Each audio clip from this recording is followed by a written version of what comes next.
क्यों आपने real estate को चूज किया? मैं एज एन इन्वेस्टर आया था इस इंडस्ट्री में। इन्वेस्टमेंट करते करते बहुत छोटी सी इन्वेस्टमेंट थी, शायद 1-1.5 लाख की इन्वेस्टमेंट, और वो ऐसा चला कि मैंने शायद साल 1.5 साल के अंदर अंदर 150-200 प्लॉट उस टाइम पे छोटे छोटे मार्जिन पे, 10,000 का मार्जिन, 5,000 का मार्जिन, लेकिन मुझे मजा आने लगा। रेरा अप्रूव देखना चाहिए या एचआरडी अप्रूव देखना चाहिए? सर, रेरा अप्रूव देखना चाहिए। एचआरडी और रेरा में एक बहुत मेजर डिफरेंस है। रियल एस्टेट में लोगों ने एक मिथ के बारे में सुना है कि ये तो अमीर लोगों का गेम है। सर, जो लोग आपको चाहते हैं कि आप अमीर ना बने, वो लोग ये बात कहते हैं ओके। आप बड़ी इन्वेस्टमेंट करो। हाँ। रियल एस्टेट में अगर आप दो दोस्त मिलकर 10-10, 15-15, 5-5, 7-7 लाख भी डालते हैं, 2-3 लोग मिलकर, तो आप 15-20 लाख में, 25 लाख में आपको किसी भी ग्रोइंग एरिया में अच्छी प्रॉपर्टी, अच्छी चीज मिल जाएगी जो एचआरडी, रेरा से या गवर्नमेंट अथॉरिटी से अप्रूव होगी। मेरा एक क्वेश्चन मेरे दिमाग में आता है कि क्या कॉमर्शियल प्लॉट्स ज्यादा बेनिफिशियल होते हैं या रेसिडेंशियल प्लॉट ज्यादा बेनिफिशियल? देखिए, कमर्शियल हमारे उसमें तो बहुत थोड़े से हैं, हमारी टोटल 30 शॉप्स हैं जी। लेकिन एज एन इंडिविजुअल अगर मैं सजेस्ट करूं या मैं अगर मुझे इन्वेस्टमेंट करना हो तो मैं रेजिडेंशियल ज्यादा प्रेफर करूंगा। ओके। एक मूवी आई थी खोसला का घोसला, तो ऐसे केसेस भी मैंने बहुत सुने हैं जो होते हैं कि आपकी एक प्लॉट पड़ा है और उस पर किसी और ने कब्जा कर लिया, तो क्या आजकल भी ये ट्रेंडिंग में है या ये पहले? एक बहुत अच्छा आइडिया देता हूँ आपको, हाँ। जिसमें आप खोसला के घोसला वाली चीज से हमेशा के लिए बचें। कभी भी आप कोई प्रॉपर्टी परचेज जी जी, उस पे ना 50,000 का, 1 लाख रुपए का लोन लेना। अच्छा।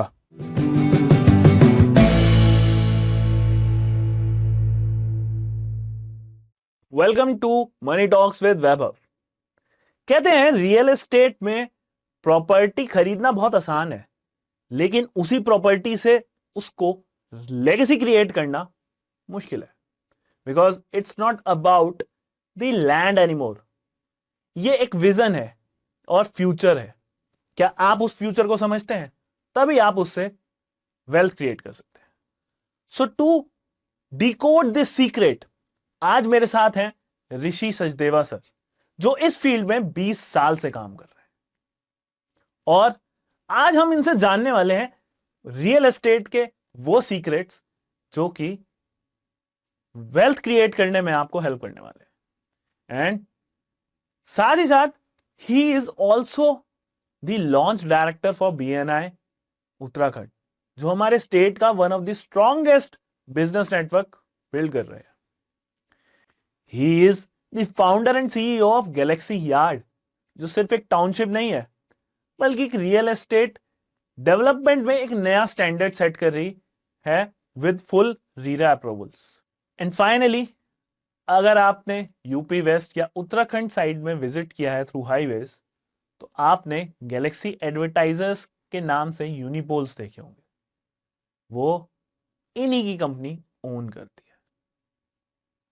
But what I really like about this person is he is not just building businesses, he is building communities. Profit से ज्यादा इनका फोकस इंपैक्ट पे है और यूथ एम्पावरमेंट पे है। So today let's deep dive into real estate and wealth creation through it, और इसके सीक्रेट्स जानते हैं with the help of Rishi sir. Welcome to Money Talks with Vaibhav sir. आज का सर जो मेन टॉपिक्स हमारे रहने वाले हैं वो रियल एस्टेट रहने वाला है। तो आप जैसे 20 साल हो गए हैं आपको इस इंडस्ट्री में काम करते हुए, तो मैं आपसे एक मेजर जो चीज थी जब आपने स्टार्ट किया, तो वो क्या था? मैं उसकी स्टोरी जानना चाहता हूं कि कैसे आपने स्टार्ट किया और क्यों आपने रियल एस्टेट को चूज किया। आपने इसमें काम करना जो स्टार्ट किया वो क्यों किया? क्या उसके पीछे एक स्टोरी लाइन थी, वो बताइए। नमस्कार वैभव जी, गुड मॉर्निंग। वैभव जी, मैंने स्टार्ट नहीं किया, मैं एक्सीडेंटली आ गया यहाँ पे। ओके। मैं एड एजेंसी रन कर रहा था अपना, जी। और मैं एज एन इन्वेस्टर आया था इस इंडस्ट्री में। इन्वेस्टमेंट करते करते बहुत छोटी सी इन्वेस्टमेंट थी, शायद 1-1.5 लाख की इन्वेस्टमेंट थी। और वो करते करते मैंने अपने कुछ फ्रेंड्स को बताया, कुछ फैमिली मेम्बर्स को बताया। उन्होंने भी वो प्रॉपर्टी में, उन्हें भी फेथ दिखाई दिया, उन्हें भी लगा कि ये कर रहा है तो ठीक ही होगी। तो वो लोग भी, उन्होंने इन्वेस्ट किया। और उसके बाद जिनके थ्रू मैंने इन्वेस्टमेंट स्टार्ट करी थी, सुभाष मेहता जी, हरिद्वार के बड़े रिनोन जी। प्रॉपर्टी डीलर्स में थे उस टाइम पे भी, और आज भी। आज तो वो बहुत बड़े दिग्गज हैं इस क्षेत्र के। तो वो उनके साथ एक संजय जी थे, वो मुझे उन्होंने एक मौका दिया जब मैंने उनके 5 7 8 प्लॉट्स अपने घर वालों को और अपने फैमिली मेंबर्स दोस्तों को दिलवाए। तो उनको ने मुझे एक अपॉर्चुनिटी दी, उन्होंने मेरे से 50,000 रुपये लेते थे, मुझे 5 प्लॉट दे देते थे और कहते थे कि ठीक है इसको 6 महीने में बेच के मुझे पैसे दे दियो। और वो ऐसा चला कि मैंने शायद साल 1.5 साल के अंदर अंदर 150 200 प्लॉट उस टाइम पे छोटे छोटे मार्जिन पे, 10,000 का मार्जिन, 5,000 का मार्जिन, लेकिन मुझे मजा आने लगा। तो उसके बाद मैंने खुद अपनी कॉलोनी काटनी शुरू करी, और 2006 7 जब तक उस टाइम पे वो बबल एक आया था, जो शेयर मार्केट का बबल नहीं फटा, तब तक हमने बहुत अच्छा। ओके तो मतलब आपके अकॉर्डिंग उस टाइम पे बहुत अच्छी अपॉर्चुनिटीज थी जो आपने अभी ग्रैब करी, या आज भी आपको लगता है कि बहुत अच्छी अपॉर्चुनिटीज हैं मार्केट के अंदर? सेम अपॉर्चुनिटी जो उस टाइम थी वही अपॉर्चुनिटी आज की तारीख में हरिद्वार में दोबारा से आई है। उस टाइम पे हरिद्वार सिडकुल डेवलप हो रहा था, उस टाइम हरिद्वार बहुत बहुत नीचे की तरफ जा रहा था। रीजन बीइंग कि बीएचएल एक हरिद्वार में अकेला ऐसा था जो लोगों को रोजगार देता था, और उस रोजगार के थ्रू ज्वालापुर की मार्केट चल रही थी, थोड़ा बहुत हरिद्वार में टूरिज्म शुरू हो रहा है, तो वो था। इंडस्ट्रियल ग्रोथ उस टाइम होना शुरू हुई थी, 700 फैक्ट्रीज लगी, हिंदुस्तान के दिग्गज लोग हरिद्वार में आ गए, हिंदुस्तान यूनिलीवर आया, हीरो होंडा आया, आईटीसी आई, आप जिस मेजर इंडस्ट्री का नाम लोगे वो सब हरिद्वार में उसमें। हाँ, अब तो सारे ही हेवल्स एंड ऑल सब ऑलमोस्ट यहाँ पे अवेलेबल। अपॉर्चुनिटी दोबारा से हरिद्वार में आई है और ज्यादा अच्छे से आई है। तब 2 लेन हुआ करती थी, अब उसके बाद 4 लेन हो गई है। आज हरिद्वार में 4 4 लेन है। एक तो है ही है, दूसरा रिंग रोड बन रही है, एलिवेटेड रोड यहाँ से से लक्सर रोड होते हुए जा रही है। इसी लक्सर रोड के ऊपर एक बहुत बड़ा इंडस्ट्रियल एरिया आ रहा है खानपुर, जिसमें 80 एकड़ में गवर्नमेंट इंडस्ट्री लेके आ रही है। लास्ट ईयर अगर आपको ध्यान में हो तो एक इन्वेस्टर समिट हुआ था उत्तराखंड में, जिसमें गवर्नमेंट ने बहुत सारे लोगों से कमिट किया था लैंड देने को। तो अब गवर्नमेंट वो लैंड हरिद्वार में और रुद्रपुर में वो लैंड दे रही है, तो ये एरिया दोबारा से डेवलप। तो मतलब ये बहुत ही एक अच्छा नया अपॉर्चुनिटी आई है लोगों के लिए। सर एक अभी मैंने आपको 3 ही बताई, चौथा गंगा एक्सप्रेसवे जो हरिद्वार से प्रयागराज तक ओके, इसके बारे में मेरे को आइडिया नहीं था। गंगा एक्सप्रेसवे हरिद्वार से प्रयागराज की तरफ जा रहा है, 8 घंटे में आप हरिद्वार से प्रयागराज पहुंचेंगे, वाया मेरठ होते गंगा के साथ साथ चलेगा। तो दिल्ली से कनेक्टिविटी आपकी 2.5 3 घंटे मैक्सिमम की है। That will be very great then. उस टाइम पे तो उसके हिसाब से तो बहुत अच्छी अपॉर्चुनिटीज है मार्केट में अभी।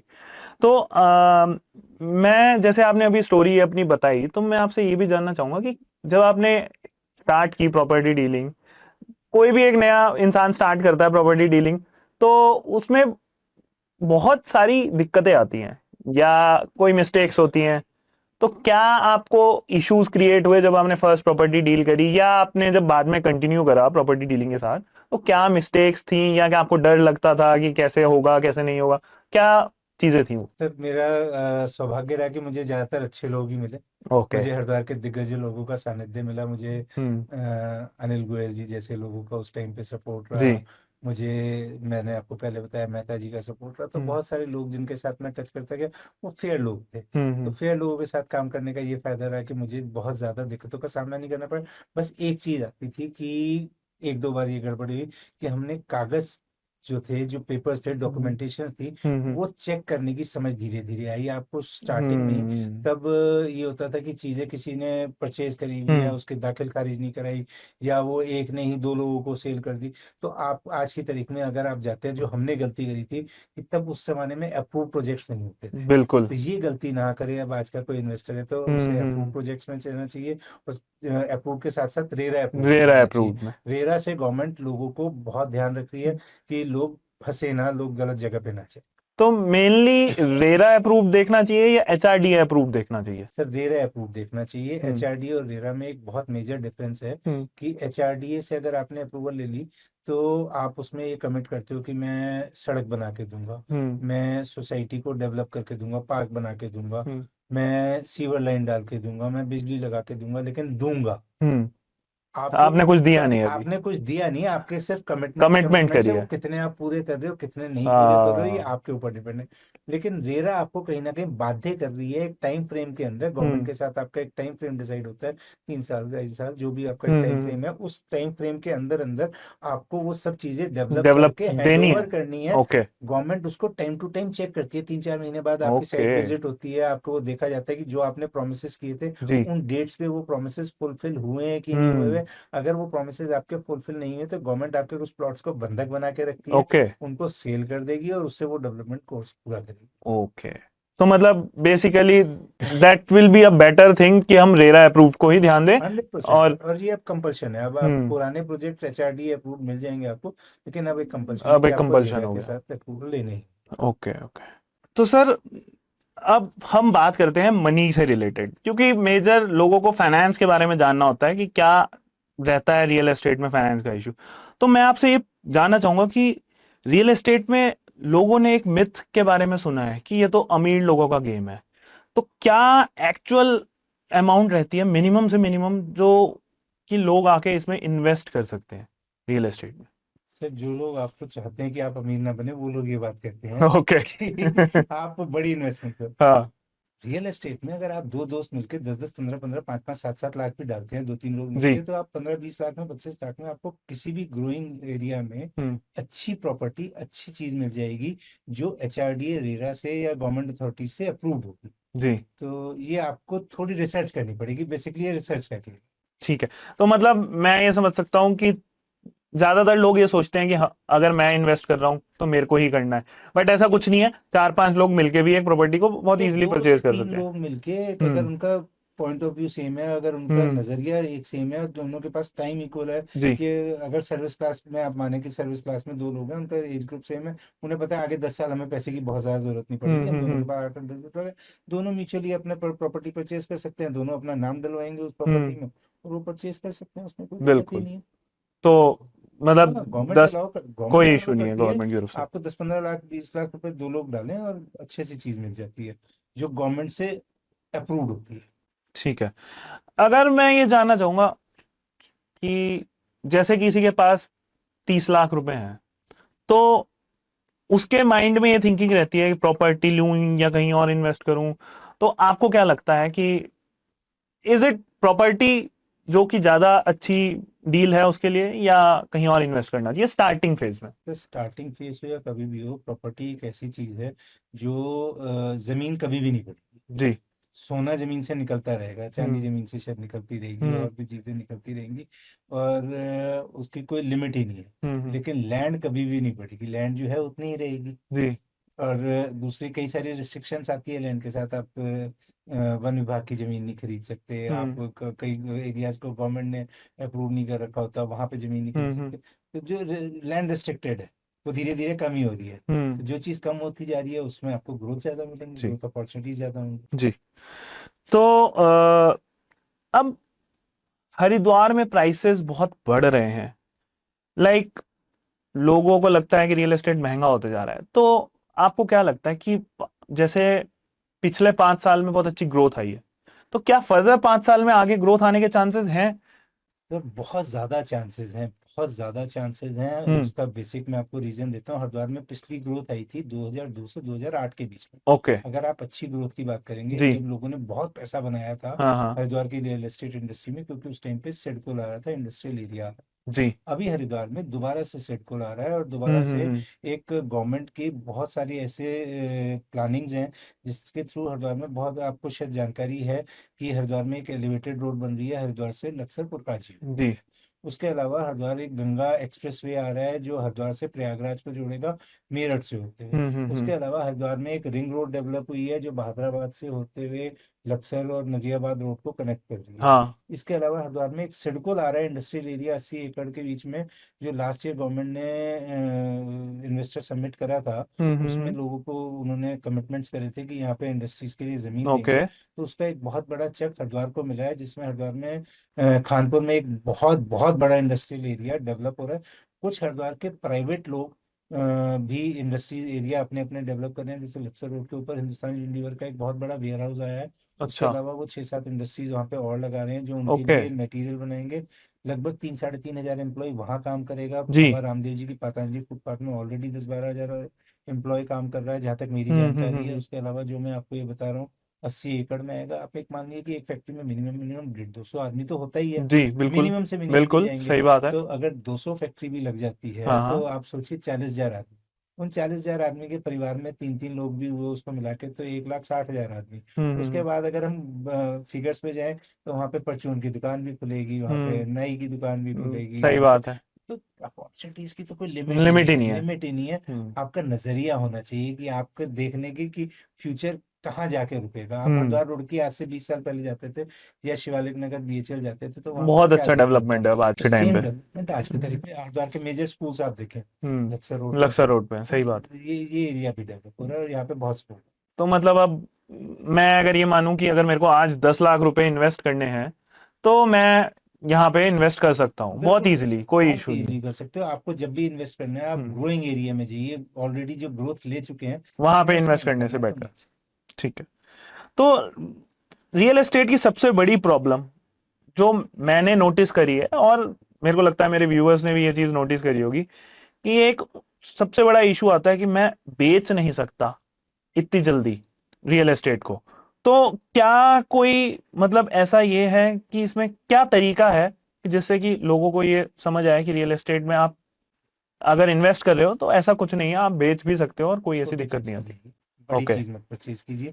आप 2 करोड़ की, 4 करोड़ की, 3 करोड़ की, 1 करोड़ की चीज परचेज करोगे, बाहर मुश्किल से मिलेगा। ओके। हार्डली 2%, 3% हिंदुस्तान के आदमी उस चीज को परचेज परचेज करते करते हैं, होंगे। सही बात। लेकिन अगर आप सस्ती चीज पे जाते हो, 20 लाख, 25 लाख, 15 लाख, तो 80-85% लोग वही हैं जो वही है। Middle class, lower middle class, जो उस चीज को जिनके लिए अप्रोचेबल है। अप्रोचेबल है। तो आप इसीलिए मैं आपको कह रहा हूँ ग्रोइंग एरिया में जाइए, हम्म। लेकिन जाइए अप्रूव, हम्म। जाइए ऑथोराइज में, जी। अनअप्रूव में मत जाइए।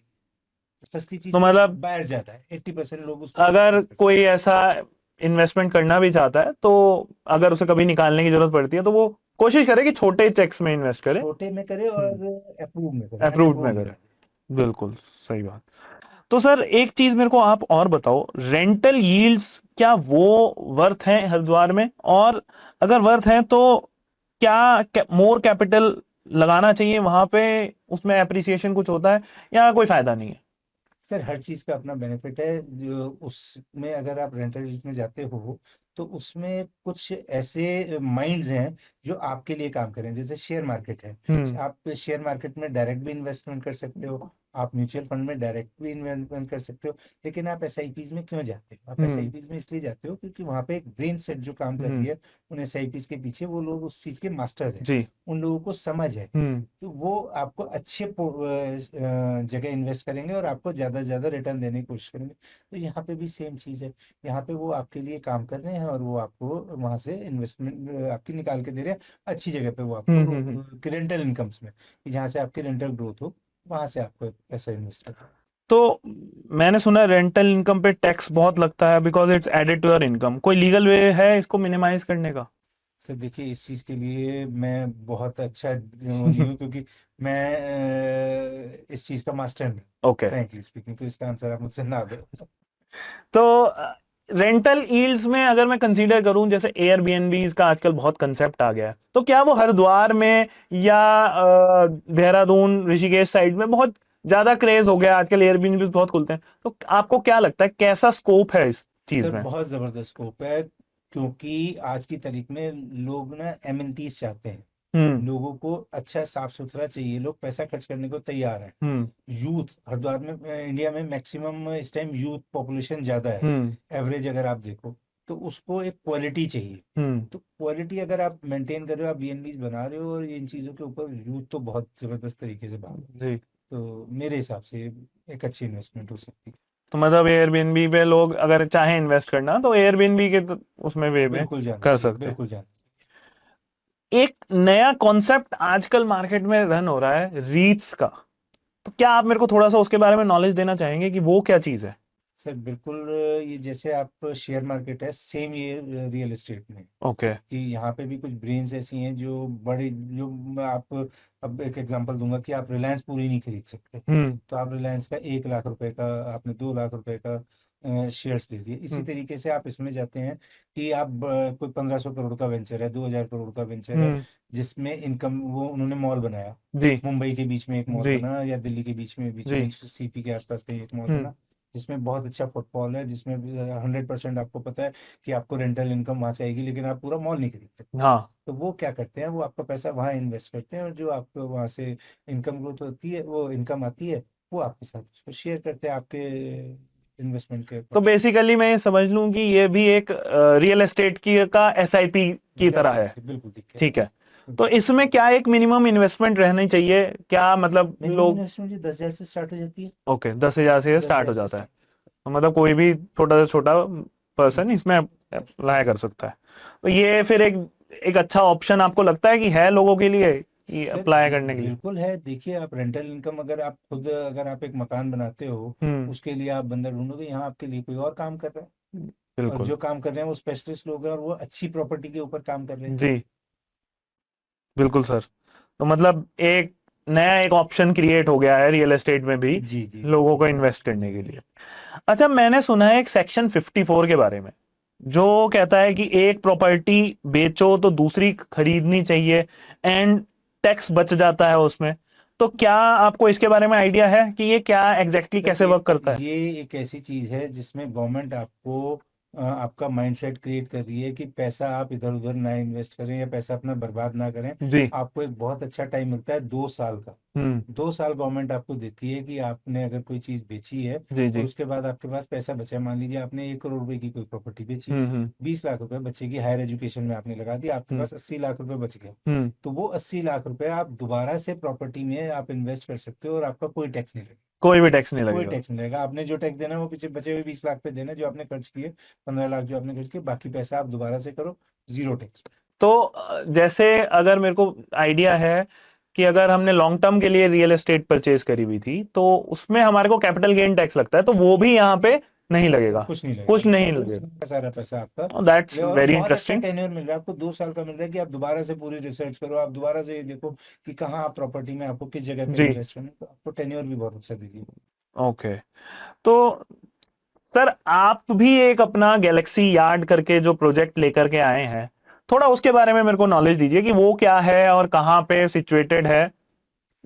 सर ये हरिद्वार पे सबसे बड़े रियल एस्टेट प्रोजेक्ट्स में से है, जिसमें हम्म 601 प्लॉट्स हैं। इसके अलावा इसमें कॉमर्शियल एरिया है, इसमें 50 फीट की मेजर सड़कें हैं, हम्म 4 बड़े पार्क हैं, 15 बीघे के आसपास तो पार्क हैं लगभग लगभग, जितने में आप एक कॉलोनी बना लेते हैं, उतने ही तो हमारे पार्क हैं। ओके। और सबसे अच्छी चीज़ ये है कि हरिद्वार की इस जगह पे, जो मैंने अभी आपको बताया कि एलिवेटेड रोड्स आ जी। रही हैं, 4 लेन बन रहा है, खानपुर सिडकुल एरिया डेवलप हो रहा है दूसरा, तो हम्म। ये सब उसके बिल्कुल पास में है। हिंदुस्तान यूनिलीवर का और हमारी सेम वॉल ओके। शेयर करते हैं। उसके अलावा आरएचपी ग्रुप है जिसको बना रहा है, हम्म और बाबा रामदेव जी का पतंजलि बिल्कुल नजदीक, हमसे 1 किलोमीटर दूर भी नहीं है। तो एक बहुत अच्छी अपॉर्चुनिटी है, अगर इन्वेस्टर पॉइंट ऑफ व्यू से आते हैं, और रेंटल इनकम के पॉइंट ऑफ व्यू जी। से भी अगर लोग यहाँ मकान करें तो। तो मैं आपसे इसी से एक चीज पूछना चाहूंगा, जैसे आपने मेंशन करा कि आपने कॉमर्शियल भी वहां पे प्लॉट्स रखे हैं और कुछ आपके रेजिडेंशियल भी हैं।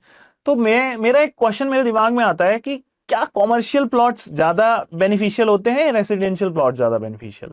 देखिए, कमर्शियल हमारे उसमें तो बहुत थोड़े से हैं, हमारी टोटल 30 शॉप्स हैं। जी। लेकिन एज एन इंडिविजुअल अगर मैं सजेस्ट करूं, या मैं अगर मुझे इन्वेस्टमेंट करना हो, हम्म। तो मैं रेजिडेंशियल ज़्यादा प्रेफर करूंगा। ओके। रेजिडेंशियल में क्योंकि आपके बनाए बनाए की एक डेप्रिसिएशन होती है, आप उसमें दूसरे के ऊपर डिपेंडेंट है, फिर उसमें आपकी डेप्रिसिएशन के साथ साथ आपके वो जितने टाइम खाली पड़ी रहेगी आपको दुखेगी। दुखेगी, सही लेकिन बात है। लेकिन उस पर आपका खर्चा फिर भी हो रहा है, हम्म। डेप्रिशिएटेड वो फिर भी हो रही है। लेकिन रेजिडेंशियल में ये है कि उसमें आपका कोई इन्वेस्टमेंट, वन टाइम इन्वेस्टमेंट है, हम्म। उसके बाद आपने बेची, अपना मार्जिन लिया, और फिर आपने दूसरी जगह दूसरी इन्वेस्ट जगह किया। इन्वेस्ट करते, तो मतलब कॉमर्शियल से ज्यादा बेटर रेसिडेंशियल देखिए, रहेगा? कॉमर्शियल में आपको ये 100% श्योर शॉट हो कि यहाँ पे आपने उसको, उससे आपका किराया एक फिक्स इनकम आ रही है। जी। लेकिन वो फिक्स इनकम भी आज की तारीख में उतनी आती नहीं है। अगर आप हम्म। इन्वेस्ट करो, आपने मान लीजिए कोई होटल बनाया, हम्म और उस होटल को आपने लीज आउट कर दिया, तो जितने की वो प्रॉपर्टी आप उस पर पैसा लगाएंगे, उतना बैंक इंटरेस्ट भी नहीं है, अगर पॉइंट, आप उस बिल्कुल। पर कैलकुलेट करोगे, तो हाँ, बेटर है आप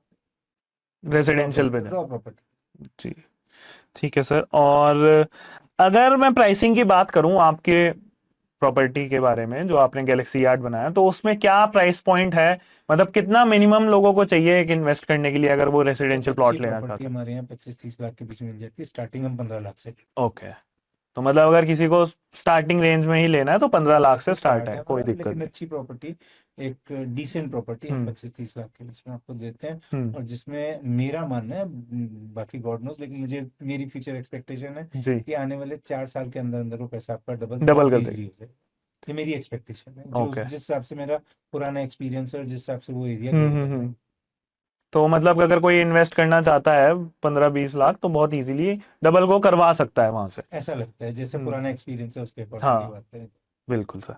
तो मैंने ये सुना है लोकल मीडिया बहुत परेशान करती है रियल एस्टेट में, तो क्या आपका कुछ एक्सपीरियंस ऐसा रहा है कि लोकल मीडिया से आपको इश्यूज क्रिएट हुए हों? ना सर, मुझे तो सपोर्ट ही मिला है।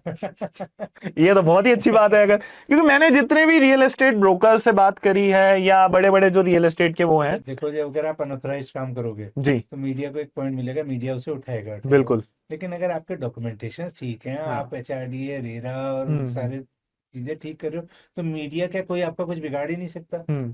तो फिर आप किससे लड़ोगे? बिल्कुल सही बात है, अगर आपके डॉक्यूमेंटेशन है फिर तो हाँ, कोई दिक्कत ही नहीं है। डॉक्यूमेंटेशन, हम्म। जिसके डॉक्यूमेंटेशन खराब होगा वो डरेगा, वो आपसे डरेगा। वो डरेगा, बिल्कुल हाँ, डरेगा। बिल्कुल सर।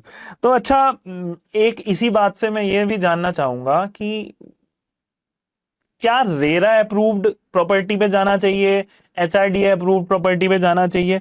क्योंकि लोगों को ना बहुत इससे डर लग गया है, बीच में बहुत इश्यूज हुए थे, बड़ी बड़ी प्रॉपर्टीज जो दिल्ली में भी रही और बहुत प्रोजेक्ट्स थे जिनमें ये इश्यूज आए थे कि लोगों ने परचेज करे बट उनको फिर बाद में वो प्रॉपर्टी मिली नहीं आज भी अवेलेबल। हरिद्वार में बहुत सारी हम्म। कॉलोनीज ऐसी हैं जो अनअप्रूव्ड जी। अनऑथराइज बनी हुई हैं, जिनमें आज की तारीख में आप कंस्ट्रक्शन नहीं कर पा रहे हम्म गवर्नमेंट की पॉलिसी।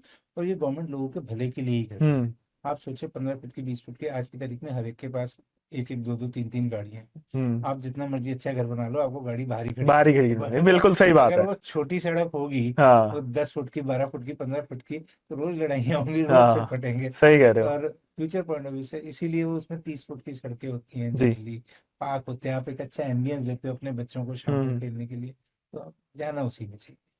तो मतलब RERA approved is better then. 100%, hmm. मतलब no if no but. Okay, ठीक है। तो अगर कोई सैलरीड पर्सन है जो 25 से 30 लाख रुपए इन्वेस्ट करना चाहता है, तो आपके हिसाब से क्या उसे रियल एस्टेट में जाना चाहिए या उसे सबसे पहले इक्विटी में इन्वेस्ट करना चाहिए? दोनों में से क्या आपको लगता है कि ज्यादा बेटर हो? सर पहले तो उसको ये टेन्योर देखना होगा कि उसका पास जो पैसा है वो हम्म। कितने टाइम तक के लिए स्पेयर है। पेयर है। स्पेयर कितने टाइम के लिए, हम्म अगर उसके पास उसका लॉन्ग टर्म व्यू है। हम्म लॉन्ग टर्म भी, अब हम लॉन्ग टर्म को वो नजरिया नहीं देखते 20 साल 10 साल वाला, लॉन्ग टर्म को हम 4 साल 5 साल मान के चलते हैं। हम्म अगर वो 4-5 साल के लिए इन्वेस्ट कर सकता है तो उसे 100% रियल एस्टेट में जाना चाहिए। ओके। लेकिन अगर उसको ये लगता है कि नहीं, मुझे तो 6 महीने में, 3 महीने में, 2 महीने में, कभी भी पैसे की कभी भी जरूरत पड़ हम्म। सकती है, तो जितना पैसा उसको सिक्योर करना है कि 30 है, कम से कम 5-10 लाख रुपए उसे हमेशा म्यूचुअल फंड में म्यूचुअल डाले, फंड में। गोल्ड सिल्वर में डाले, कहीं पे भी डाले, तो लेकिन मतलब एक पैसा डाइवर्सिफाई ही पोर्टफोलियो डाइवर्सिटी रखना चाहिए पोर्टफोलियो, जैसे एक कि साथ, होता हाँ है, बिल्कुल, एक जगह पे सारा पैसा। सारा पैसा नहीं लगाना क्योंकि चाहिए, रियल एस्टेट जितना मर्जी अच्छा हो, आपको बायर ढूंढने में टाइम तो टाइम मिलता लगेगा, लगता है। बिल्कुल। तो तो पोर्टफोलियो डाइवर्सिफाई। जी। अच्छा, इसी के साथ मैं एक चीज ये भी जानना चाहूंगा कि लोग कहते हैं कि हमारे को फ्लैट्स परचेज कर लेने चाहिए बिकॉज आजकल फ्लैट्स का बहुत क्रेज चल रहा है। तो क्या फ्लैट्स बेटर है या प्लॉट्स ज्यादा बेटर है, और ग्रोथ कहाँ पे है, ग्रोइंग जहां पे लोग हैं? क्योंकि आजकल मैं देख रहा हूँ बहुत सारे लोग हैं, कुछ कहते हैं जो दिल्ली की साइड में जाना चाहते हैं कि हाँ भाई हम दिल्ली में फ्लैट लेकर रख देते हैं, हमारे को कभी जाना हो हम वहां पे स्टे कर सकते हैं, बट क्या वो फायदेमंद है या it's better to invest in Haridwar types of areas because ये ग्रोइंग स्टेज में है, मेरे को लगता है ऐसा। सर डेप्रिसिएशन, आप ये देखो ना, आप हम्म फ्लैट अगर ले लोगे, आप बना बनाया ले लोगे, इन्वेस्टमेंट पॉइंट ऑफ व्यू से हम्म डेप्रिसिएशन होगी। फिर मेंटेनेंस कॉस्ट, हम्म। आपने एक फ्लैट लिया, उसको आपने 2 साल रखा, 2 साल बाद वो आपसे पेंट भी मांगेगा, जी। वो आपसे मेंटेनेंस भी मांगेगा, वो हम्म 4 चीजें और भी आपको वहाँ पे इन्वेस्ट करनी पड़ेंगी। फिर वहाँ पे वो फ्लैट होगा तो आपको सोसाइटी के चार्जेस भी पे करने जी। हैं। कोई भी चीज ऐसी तो नहीं है जो हाँ आप बिल्कुल। जिससे आप बच सकेंगे। हाँ। ठीक है, और अगर आपको कोई बिल्डर खराब मिल गया जिसने उस सोसाइटी को बाहर से मेंटेन ना करा, हम्म। तो आप परेशान होंगे। कहीं ना कहीं अगर आप प्लॉट में जाते हो तो हम्म अगर आपका रेरा अप्रूव्ड है, HRDA अप्रूव्ड है, तो उसकी मेंटेनेंस गवर्नमेंट करेगी। हम्म सड़कें इन फ्यूचर उसकी गवर्नमेंट ने बनानी हम्म। है, पार्क उसका गवर्नमेंट ने मेंटेन करना है। तो ये सारी चीजों से आप बच जाते अच्छा, मैं एक out of the blue question पूछता हूँ। एक मूवी आई थी खोसला का घोंसला, तो ऐसे केसेस भी मैंने बहुत सुने हैं जो होते हैं कि आपकी एक प्लॉट पड़ा है और उस पे किसी और ने कब्जा कर लिया। तो क्या आजकल भी ये ट्रेंडिंग में है या ये हैं। पहले? एक बहुत अच्छा आइडिया देता हूँ आपको, हाँ। जिसमें आप घोंसला के घोंसला वाली चीज से हमेशा के लिए बच जाओ। कभी भी आप कोई प्रॉपर्टी परचेज कर जी रहे हो, जी। उस पे ना 50,000 का, 1 लाख रुपए का लोन ले लेना। अच्छा। ठीक है। हाँ। आपने जहां उस पे 1 लाख रुपए का लोन लिया, डॉक्यूमेंटेशन सारे चेक करने की रिस्पॉन्सिबिलिटी होगी बैंक की। बैंक की क्योंकि बैंक आपको पैसे ऐसे नहीं देगा। नहीं देगा, वो बिल्कुल सही बात पूरा है। रिकॉर्ड चेक करेगा, 12 साल निकालेगा, 30 साल हाँ। निकालेगा, 25 साल निकालेगा, सब देखेगा, उसकी सारी चेन देखेगा। तो ठीक है। मतलब आपके काम सारे किसने कर दिए? बैंक ने बैंक कर ने कर दिया। दिए। ठीक है। तो अब आपका कब्जे वाला सिस्टम तो खत्म हो गया ना, कि ठीक उस है। प्रॉपर्टी 2 बार बिकी थी, 3 बार बिकी थी। नहीं, बट अगर ऐसा हो कि मैंने प्रॉपर्टी परचेज करी बट उसके बाद किसी और ने उस पर कब्जा कर लिया, तो उस सिचुएशन में कैसे हैंडल होना चाहिए सर, लोगों को? कब्जे, अब देखो वो फिल्मी कहानियां के बारे में, लेकिन मेरा जो एक्सपीरियंस है, जितने टाइम से मैं इस हम्म इंडस्ट्री में हूँ, आप उस पर एक छोटी सी बाउंड्री बनाओ और उसके ऊपर एक आप अपना गेट लगा के छोड़ दो। हम्म। इससे ज्यादा करने की जरूरत नहीं है। शहरों में ओके। इस टाइप के कब्जे हमने दे तो नहीं देखे, अच्छा। लेकिन हाँ, पहले आज से 15 साल पहले, 20 साल पहले मेरे साथ भी ऐसा कुछ हुआ था। ओके। मैं भुक्तभोगी हूँ उस मामले में। ओके। तो हम लोग तो अब ये करते हैं कि जो भी प्रॉपर्टी लेते हैं, हम्म। एक बार बैंक से उसको फाइनेंस जरूर फाइनेंस के बाद करते हैं, हर तो हल्का सा। मतलब मैं समझता हूं कि जब से ये रेरा आया है तो ये थोड़ी सी चीजें कम हो गई हैं, गवर्नमेंट ने इस चीज पे प्रेशर वो करा है। मैंने आपको क्या कहा, आपने हम्म दाखिल खारिज वगैरह जब करवा लो, आप किसी भी प्रॉपर्टी का दाखिल खारिज जरूर करवाइए, और उसको हम्म। लेते टाइम उस पर बैंक से लोन बैंक से लीजिए। लोन आप सारी चीजों से बच बच जाते हैं। जाते हैं। आपकी सारी प्रॉब्लम्स बैंक की प्रॉब्लम्स होती है। हम्म मत लीजिए आप 10 लाख की प्रॉपर्टी पे 5 लाख का लोन, 8 लाख हम्म का लोन, आप 50,000 का लोन लीजिए। हम्म। वो सारे डॉक्यूमेंट चेक डॉक्यूमेंट करके चेक देगा, और करेगा। उसके बाद कोर्ट भी मानेगा आपकी चीजों को। बिल्कुल सर। अच्छा, मैं ये जानना चाहूंगा, जैसे टूरिज्म आजकल इंडिया में बहुत बढ़ रहा है, तो हमारे रीजन में भी बहुत टूरिज्म बहुत अच्छा इंक्रीज होते जा रहा है, कुंभ भी यहीं होता है, कांवड़ यात्रा भी यहाँ होती है। तो उसके अकॉर्डिंग देखा जाए तो कैसी अपॉर्चुनिटीज है हरिद्वार के अंदर? अगर लोग दिल्ली के चाहें या दिल्ली या और स्टेट्स के इन्वेस्ट करना, तो हरिद्वार में कैसा इन्वेस्टमेंट है अभी? सर, हरिद्वार में दिल्ली के वगैरह के कमरे, दिल्ली वगैरह इतने महंगे हो चुके हैं आज की जी। तारीख में, आम आदमी के तो हाथ में ही नहीं रह गई बिल्कुल वो सही चीज। बात है। अगर आप कहो कि दिल्ली की 80, 90, 95% जो पॉपुलेशन है, हम्म वो मिडिल क्लास या लोअर मिडिल क्लास होगी। हम्म उसे वहां पे एक फ्लैट भी अगर लेने जाना है तो एक हम्म। आध करोड़, 80 लाख रुपए, 70 लाख से। और वो भी फ्लैट कोई बहुत अच्छी एरिया में नहीं जी होगा, गुजारे लायक ही होगा। जी। तो यहाँ पे अगर वो 1 करोड़ में उसे जमीन भी अपनी मिलती है, छत भी अपना मिलता है, हम्म। और उसमें से भी कुछ पैसे वो बचा के ले जाएगा, ओके। अगर वो इस एरिया में आता है। और पॉश एरियाज में उसको बहुत अच्छे इन्वेस्टमेंट अपॉर्चुनिटी दो वहाँ पे। शायद 50-50 करोड़ रुपए में जो चीज वहाँ पे करेगा, वो उत्तराखंड में शायद वो 2 करोड़ में, 3 करोड़ में, 4 करोड़ में कर जाएगा। ओके, तो मतलब वही है कि अब क्योंकि हम देख ही रहे हैं पॉपुलेशन इतनी एकदम से बढ़ रही है और लोगों को इन्वेस्ट करना है, तो मेरा ख्याल यही रखता है कि ऐसे एरिया चुने जाएं जहां बहुत ज्यादा ग्रो कर रहे हैं। सर, एक ना कहीं इंडियन मेंटलिटी है कि जमीन के साथ छत अपनी होनी चाहिए। हाँ, ये फ्लैट बहुत जरूरी है। फ्लैट में वो चीज फ्लैट नहीं में कोई होती है। रहना नहीं चाहता आज। भगवान ना करे भूकंप भूकंप आ गया तो कौन सा फ्लैट का काम सही बात, बिल्कुल। क्योंकि नीचे आना, जब तक भूकंप आ जाए, और उसके चांसेस भी आजकल बहुत बढ़ते जा रहे बहुत हैं। बढ़ते जा रहे हैं जिस जोन में हम रह रहे हैं। हाँ बिल्कुल, उत्तराखंड बहुत एक क्रिटिकल उत्तराखंड एरिया रहता दिल्ली है। सेम जोन है, हाँ लगभग सही बात। सेम जोन है। तो सर, आपके हिसाब से एक रेड फ्लैग रियल एस्टेट में क्या रहता सर, रियल एस्टेट में सबसे बड़ा रेड फ्लैग है अनऑथोराइज प्रॉपर्टी? प्रोमोटर्स। बिना दाखिल खारिज कराए कोई चीज मत खरीदिए, अनऑथोराइज कोई चीज मत खरीदिए। सबसे बड़ा रेड फ्लैग वही है, क्योंकि वो आपको कहीं ना कहीं कल को आपकी कंस्ट्रक्शन में परेशानी करेगा, गवर्नमेंट आपको नहीं बनाने देगी, तब आप दुखी होंगे, परेशान होंगे। तो ये सबसे बड़ा रेड फ्लैग। ओके। अच्छा, एक आउट ऑफ द पॉइंट एक क्वेश्चन मेरे माइंड में आ रहा है जो कि मैं बहुत टाइम से सोच रहा था कि किसी से मैं इस बारे में बात करूं। आजकल लोग दुबई में बहुत इन्वेस्ट कर रहे हैं, तो क्या अपने देश में इन्वेस्ट करने में ज्यादा फायदा है कि दुबई में फायदा है? सर, मैं थोड़ा सा आउट ऑफ द वे चला जाता हूँ। मैंने हम्म एक ऋषिकेश से आगे एक जगह है शिवपुरी। हम्म शिवपुरी में मैंने एक कैंप अपना रन किया था, luxury camps, okay. Swiss cottages थी, जी। सब कुछ बहुत अच्छा था। लेकिन जब हम वहाँ जाते थे तो वीकेंड के दिन यहाँ से वहाँ पहुँचने में 5 घंटे लग जाते थे, छः बिल्कुल, घंटे लग हाँ। जाते थे, बहुत ट्रैफिक वो तो आजकल भी मेरे को लगता है कि ठीक अभी है भी ना। थोड़ा सा वही चीज तो है। हाँ, आजकल भी वही चीज़ हम्म। है सेम। तो जब आप दूर काम करते हो तो वो आप वहाँ पे जाओगे कितनी बार? या हम्म। तो आपके वहाँ बिजनेसेस हो, आजकल वो बिग बॉस देख के आपको भी शायद वो समझ में आ गया होगा, तो वो आप जाओगे कितनी बार? सही बात है। रेंटल इनकम आपको, अगर आप रेंटल इनकम के पॉइंट ऑफ व्यू सोच रहे हो, हम्म। दुबई में लोग जा रहे हैं, दुनिया जा रही है, मैं भी अपनी लाइफ में 4-5 बार दुबई हुआ है। हम्म। पर कहीं ना कहीं आपको चीज वही करनी चाहिए जो आपके अप्रोच में हो, अप्रोच में हो। जो आपके अप्रोच जिसको आप देख के आ सको, जिसको अभी खोसला घोसला की बात आप ही ने करी। जी। हाँ, दुबई में खोसला का घोसला तो नहीं होगा, ये तो निश्चित तौर से।